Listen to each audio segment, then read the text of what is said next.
Good morning, learners! Welcome to Valenzuela Live in MAPI 7.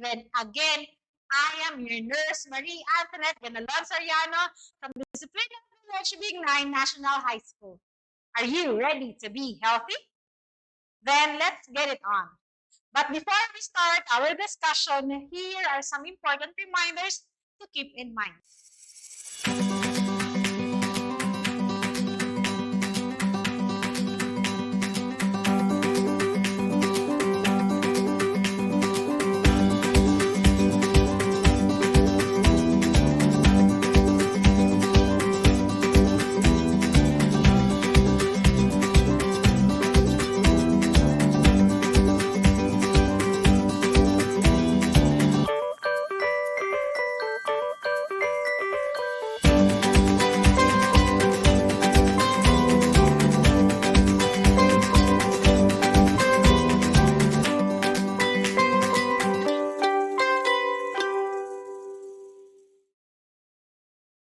I think we are now ready.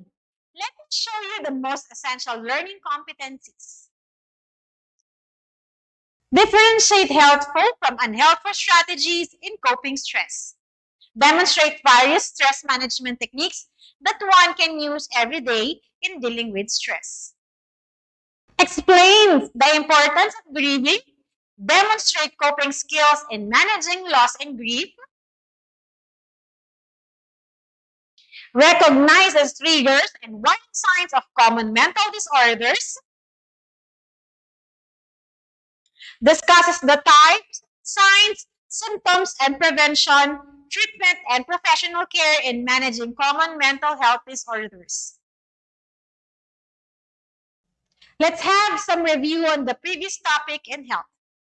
Comment your answers below. Type T if the statement is true, and F if the statement is false. Number 1, stress is everywhere. Number 2, it is important to know stress management skills. 3, stress is our body's reaction to harmful situations. 4, stress management skills are techniques one can use to cope up with the harmful effects of stress to our body. 5, stress can make us healthy. 6, smoking is good for the body. 7, a stressed person may experience amnesia. 8, a person who experiences stress may develop poor habits which can affect his or her health. 9, anybody at home can also be a stressor. 10, stress weakens our immune system. And the correct answers are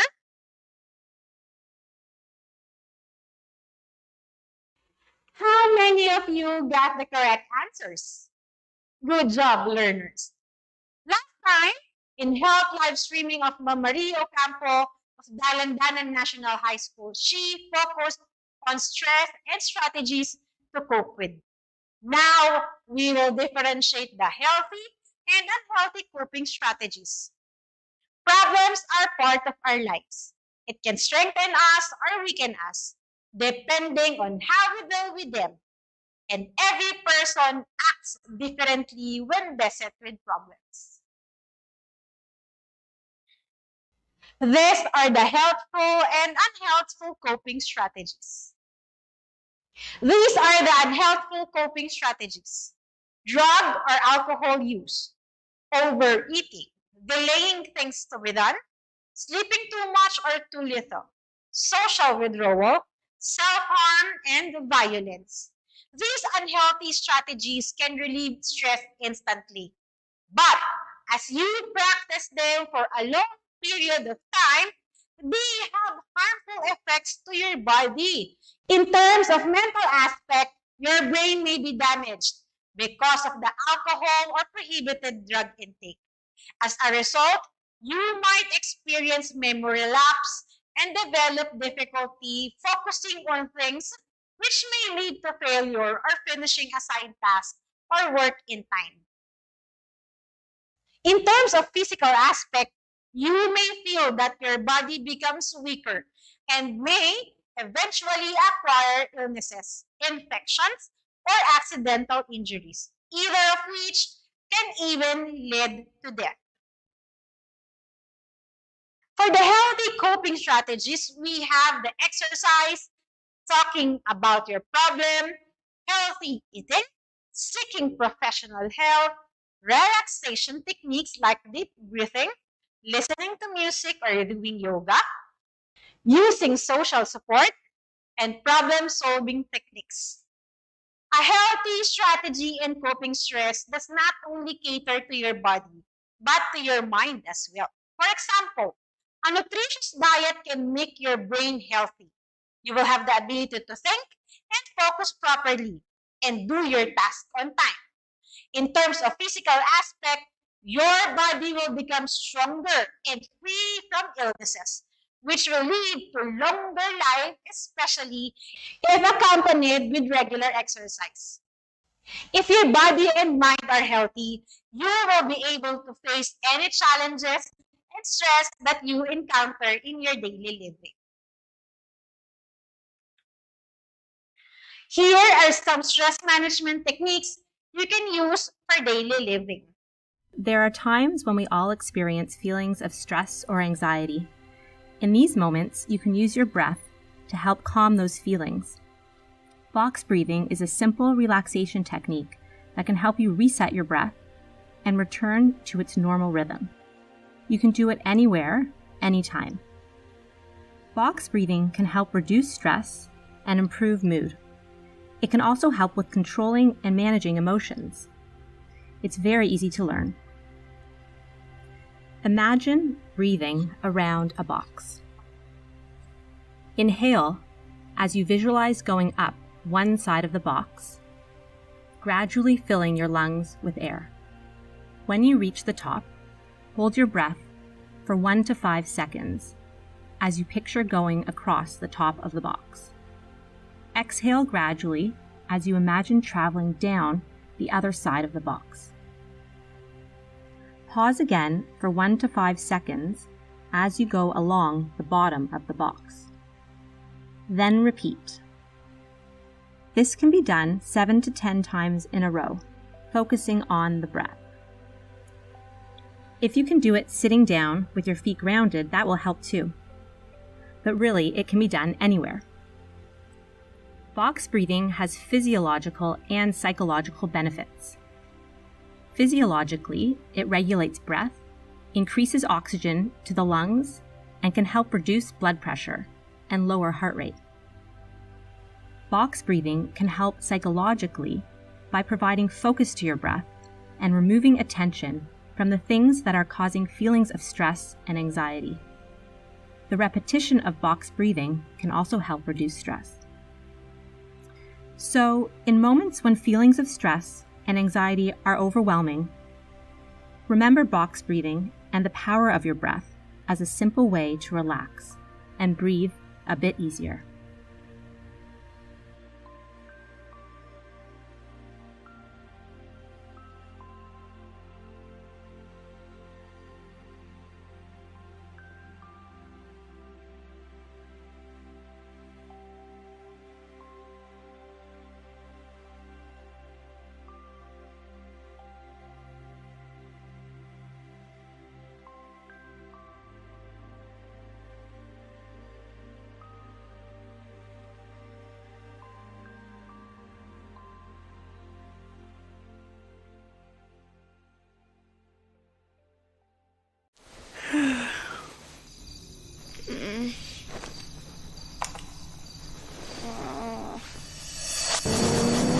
No, wait!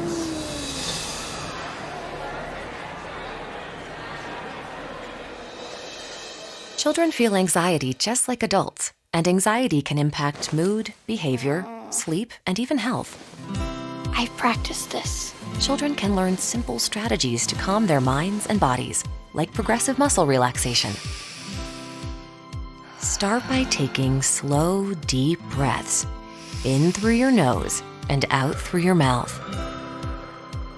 Working down the body, slowly and progressively tense a muscle while you inhale.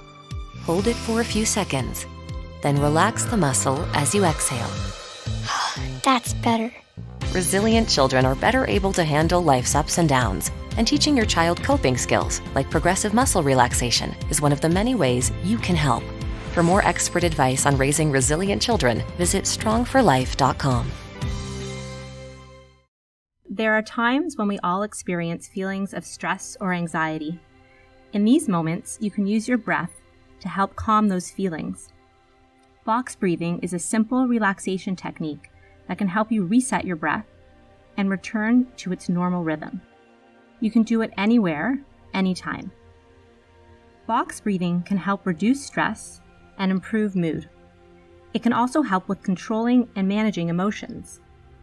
It's very easy to learn.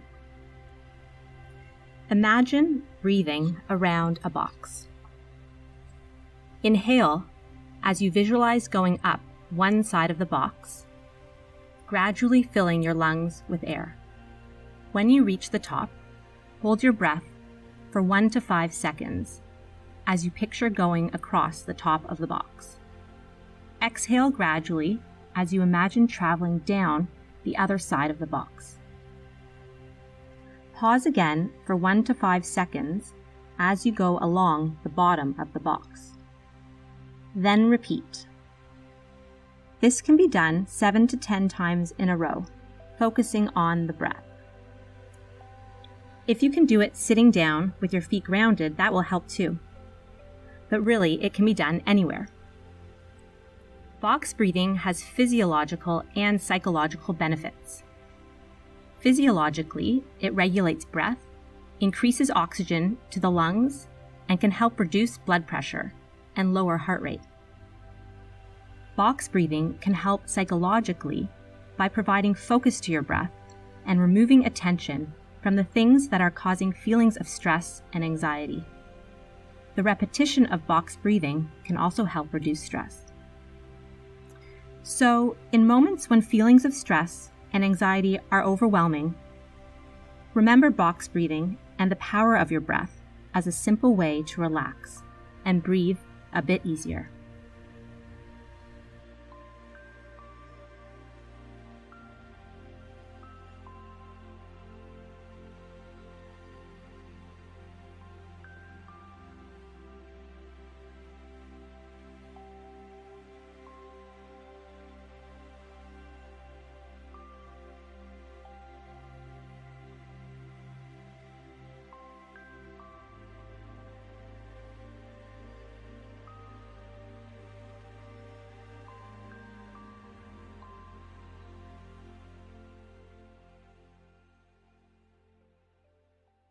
Let's now go on to our next topic, the importance of grieving. Let us first identify death. Death is a part of one's life. It refers to the end of the physical being of a person that is caused by an illness, aging, or an accident. It is irreversible and we must accept it. Loss. It occurs when someone dies or life situation change or end. It is defined as having something or someone leave or be taken away from you. Grief. It refers to the social suffering caused by a loss, disaster, or misfortune. It is a feeling of extreme sadness. Grieving is normal, natural, and healthy response to loss. Grief or grieving is the result of death or loss. It is when something is gone or can be a decline in money. It is important to grieve because it is also a way to release the stress. Releasing bad stress from the body through different actions such as crying may result in an ease of feeling. Grieving may also be considered as a sign of a capability of a person to heal and move on. People may also grieve after experiencing earthquakes, typhoons, tsunamis, storm surges, and other natural disasters. These people may have lost their properties and other important things needed for everyday life. Others grieve for a misfortune such as losing any valuable material. Getting robbed or failure in an examination. People may also suffer from experiences such as separation from friends and conflict with others. There are stages of grieving. In 1969, a psychiatrist, Elizabeth Kubler-Ross, introduced what became known as the 5 stages of grief. These stages of grief were based on her studies of the feelings of patients facing terminal illnesses. But many people have generalized them to other types of negative life changes and losses, such as the death of loved one or a breakup. The first stage is denial. When we lost someone or something important to us, it is natural to reject the idea that it could be true. In turn, we may isolate ourselves to avoid reminders of the truth. Others who wish to comfort us may only make us hurt more while we are still coming to terms with the loss. The second stage is anger. When it is no longer possible to live in denial, it is common to become frustrated and angry. We might feel like something extremely unfair has happened to us and wonder what we did to deserve it. The next stage is bargaining. In this stage, we might somehow seek to change the circumstances of situation causing their grief. For example, a religious person whose loved one is dying might seek to negotiate with God to keep the person alive. Bargaining may help the grieving person cope by allowing them a sense of control in the face of helplessness. The fourth stage is depression.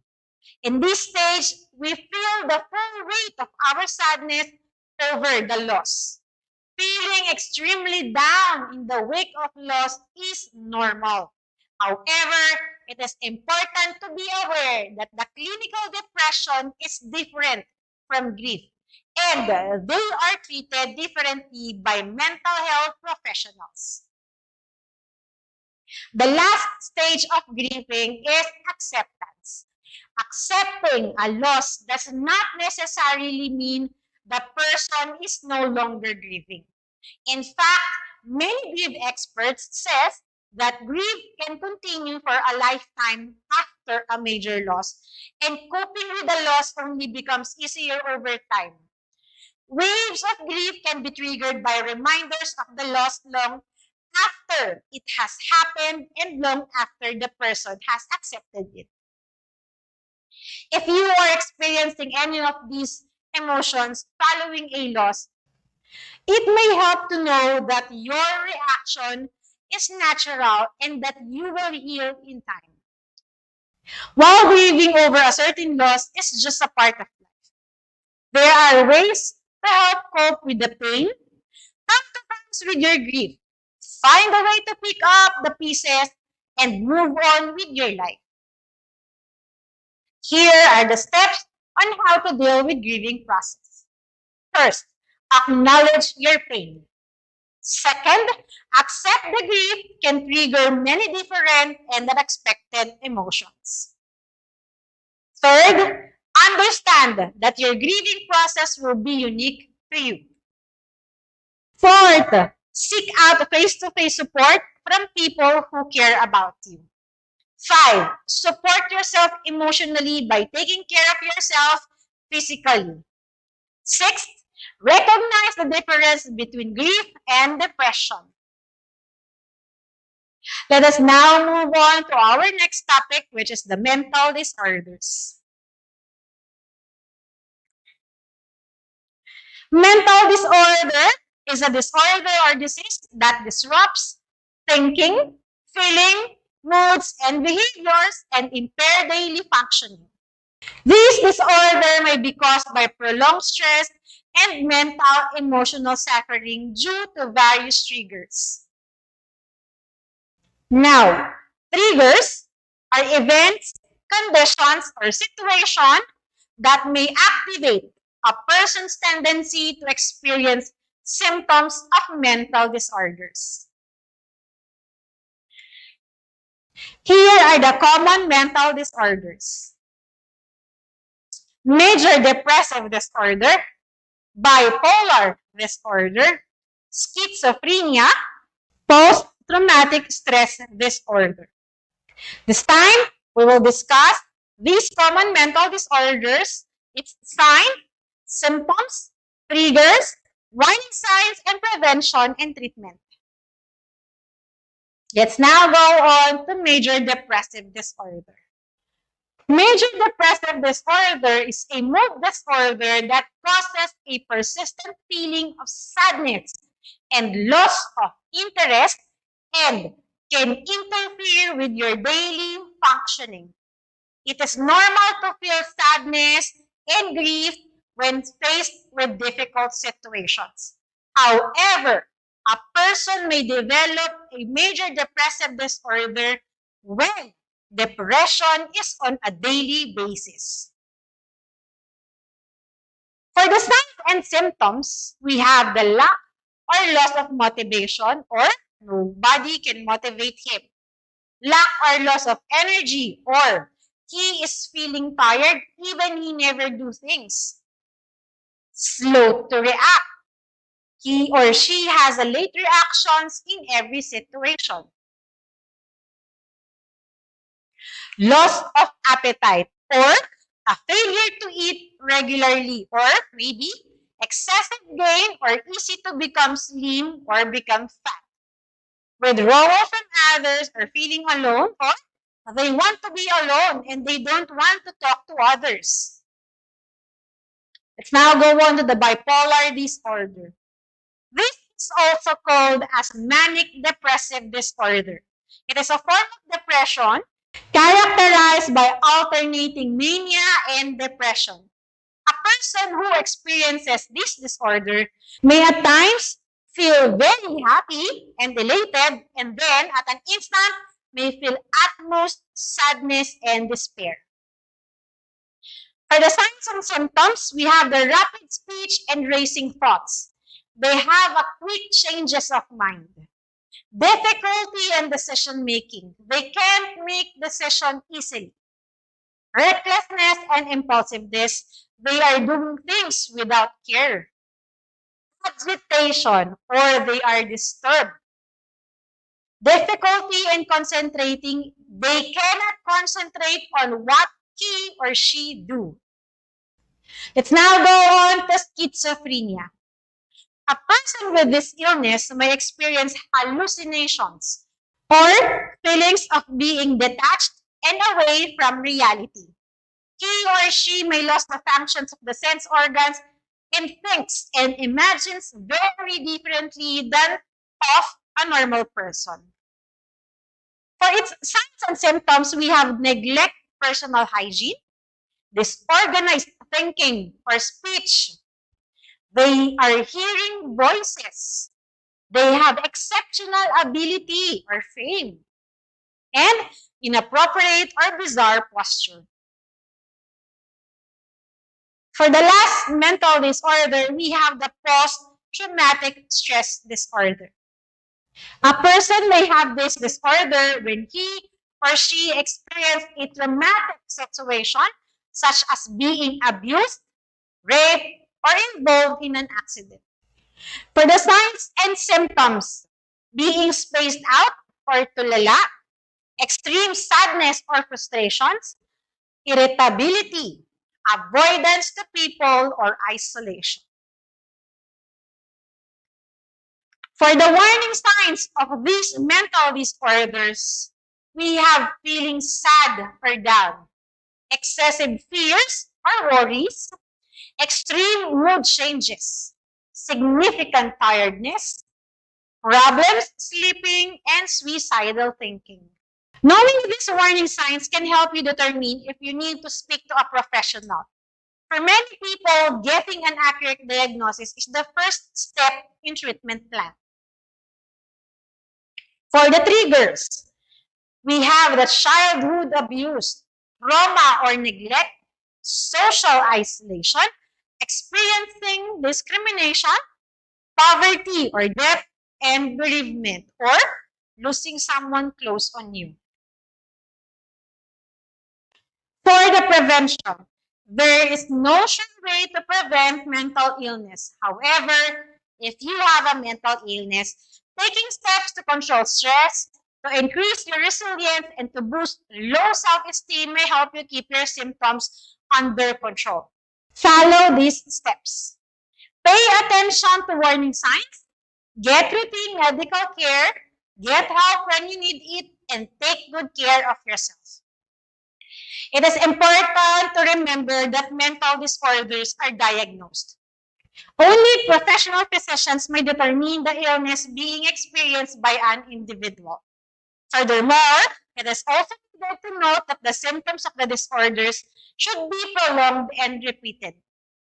Not because a person experiences one or two of the symptoms at one time, it does not mean that he or she is already diagnosed with that illness.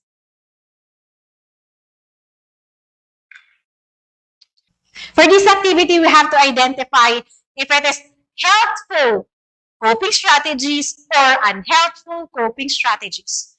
Type H if the statement is a helpful coping strategies, and U if the statement is unhelpful coping strategies.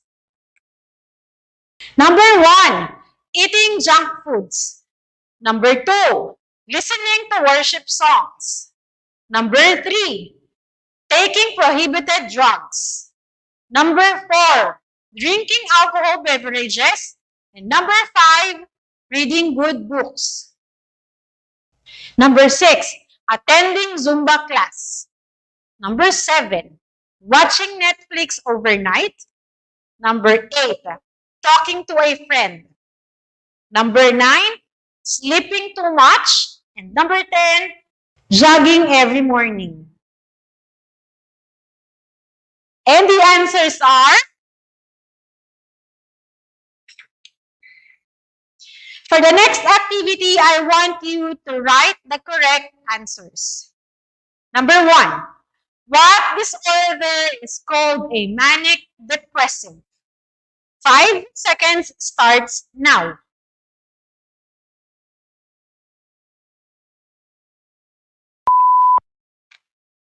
And the answer is letter A.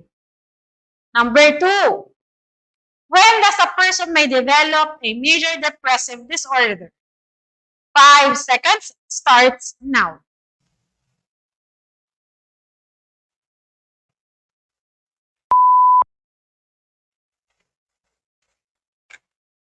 And the answer is letter B.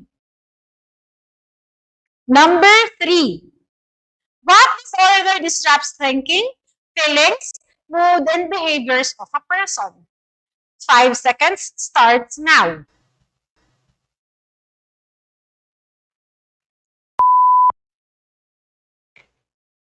And the answer is letter B.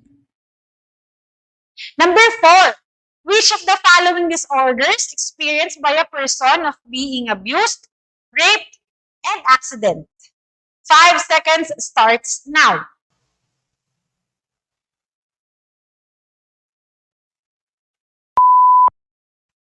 And the answer is letter C.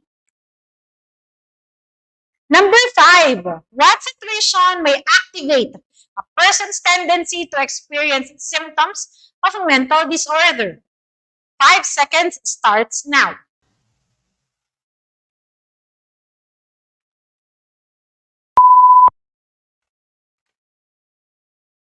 And the answer is letter C. For the next activity, I want you to type true if the statement is true and false if the statement is false. Number 1, difficulty in concentrating and remembering is a sign of major depressive disorder. Number 2, a post-traumatic stress disorder is a disorder when a person experienced traumatic situations such as being abused, raped, or involved in an accident.